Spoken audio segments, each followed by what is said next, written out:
What's on your agenda for today? Hanging with your friends, going to work, chilling at home? But I'm willing to bet that not many of you guys are going to be making any life or death decisions today, or at least I hope not. Unfortunately, for some teenagers who are refugees, much like my mother was, that is their reality. Imagine yourself at this age, leaving your entire family behind in order to pave a new path for the youngsters in your family, escaping political persecution by fleeing your own country, navigating through the jungles and mountains without being caught by the Communist Army. This was just the beginning of my mother's story. Eventually, after a week or two, my mother was finally able to reach the coast of Cambodia to board the boat that would finally begin her road to freedom.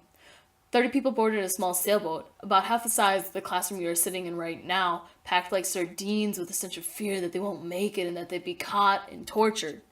What should have been only a week-long journey turned into 3. My mother and her boatmates became lost at sea, watching the monstrous waves higher than the ceilings rise above their tiny sailboat. They ran out of food and water, ultimately resulting in nearly half the boat dying off due to malnutrition. My mother was one of the few remaining, meaning that she had to throw the dead bodies off the boat with her own bare hands.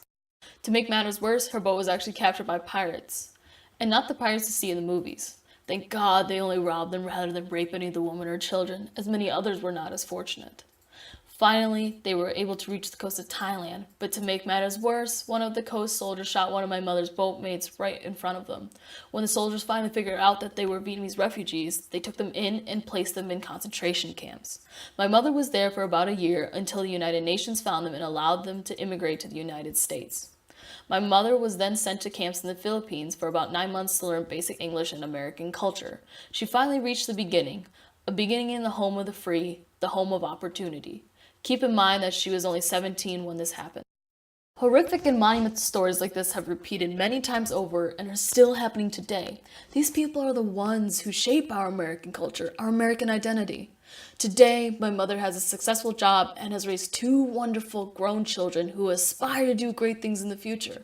Her hard work and dedication translated into the next generation will continue to be passed down generation after generation.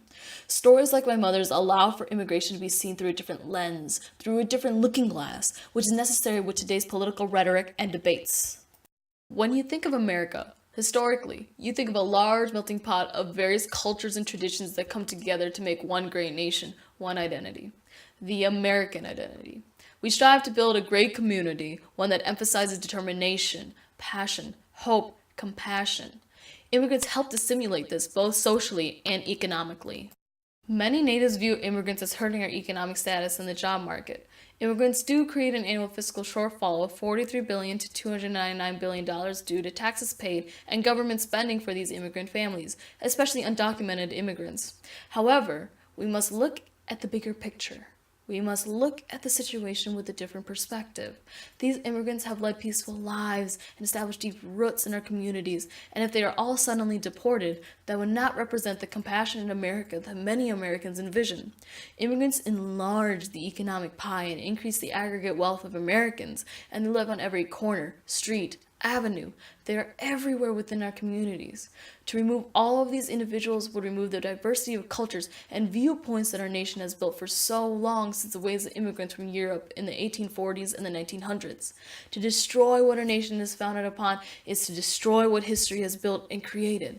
The bigger picture must be taken into account when it comes to our nation's immigrants and refugees.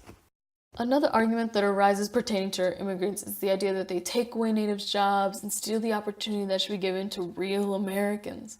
In Chattagouey, an expert at the Urban Institute created a visual that contains 2 charts showing the different types of occupations immigrants without high school degrees tend to pursue compared to natives. The visuals demonstrate that there is a little overlap between the jobs immigrants and native workers pursue, but the most common occupations are different and is projected to widen even more in the future. It is assumed that the United States will need low-skilled immigrants to do jobs that do not require high school degrees in the near future because, by 2022, 4 million more jobs that do not require high school degrees will be added to the job market. This idea adds a different lens to immigration. These people are here to stimulate the growth of our economy and our nation, not hurt it. Many of our immigrants and refugees generally remain in the lower level of public sector jobs, jobs that natives choose to not work. Cooks, maids, housekeepers, janitors, agriculture. Natives generally pursue becoming hosts and hostesses, secretaries, office clerks. Without our immigrants, who will end up committing to jobs that are barely ever pursued by our natives in the first place? Immigrants have become America's competitive advantage in the global economy, and there are perils of losing that advantage. Immigrants and refugees expand and develop our economy, creating new technologies and new companies. New businesses, ideas, technologies, and jobs are developed due to immigrants, and that is the sole reason why the economy and culture of the United States has prospered.